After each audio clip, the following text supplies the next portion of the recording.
Here with reaction, one of our favorite senators, Louisiana Senator John Kennedy. Senator, I don't know, I'm looking at this and I'm thinking that Chuck's days may be numbered, just like Jimmy Kimmel.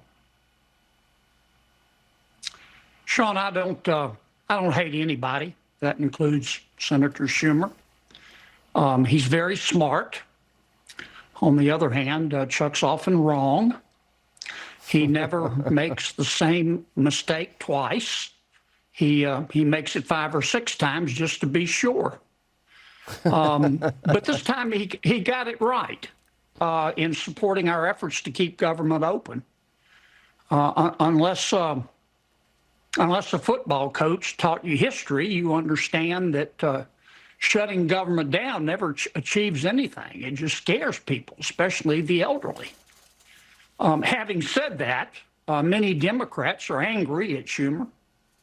Among them right now, we've all seen the news. He's about as popular as chlamydia. But that to me says as much about the Democratic Party as it does about Senator Schumer. What it tells me is that the Loon wing of the Democratic Party is firmly in control. Now that's great for the Republican Party, but it's bad for America. These people are deeply weird. For example, no honest person whose IQ is above his age doesn't believe that that biological sex doesn't exist, but they do. That's what I mean when I say they're deeply weird. Our Republican secret plan for dealing with the Democrats is called Operation Let Them Speak. But that's good for our party, but it's bad for America. And I think Schumer did the right thing. You know, I've never been as afraid of government shutdowns because it always ends the same way. They end up opening the government, and people that do get furloughed end up getting, a paid vacation in the end, paid leave.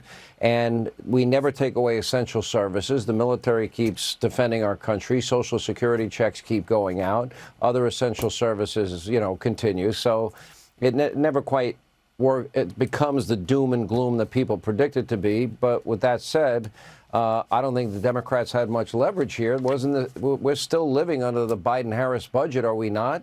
This is still their economy, is it not?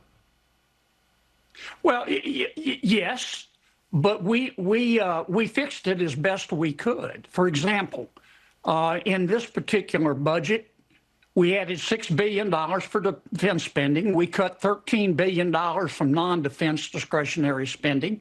It's a lesser amount of spending than last year or the year before, but it wasn't our budget. It was the Democrats' budget. And Schumer kept it off the Senate floor. That's the reason we were in this position. Schumer kept it off the Senate floor, so we had to do a CR. I don't mean to sound so geeky here, but that's what happened. This was all Senator Schumer's fault.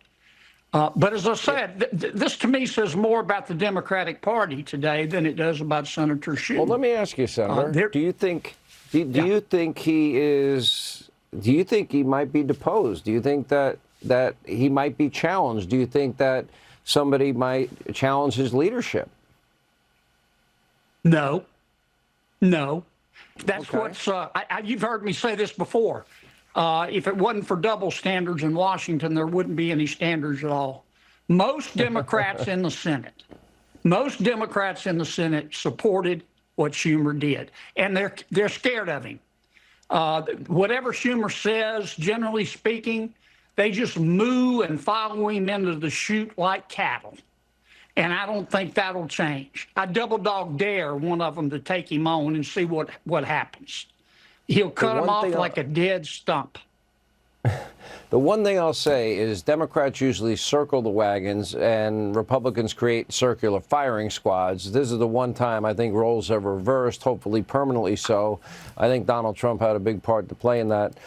Senator Kennedy, we could talk to you all night. I don't think there's any more entertaining senator in Washington than you, and as smart on top of that.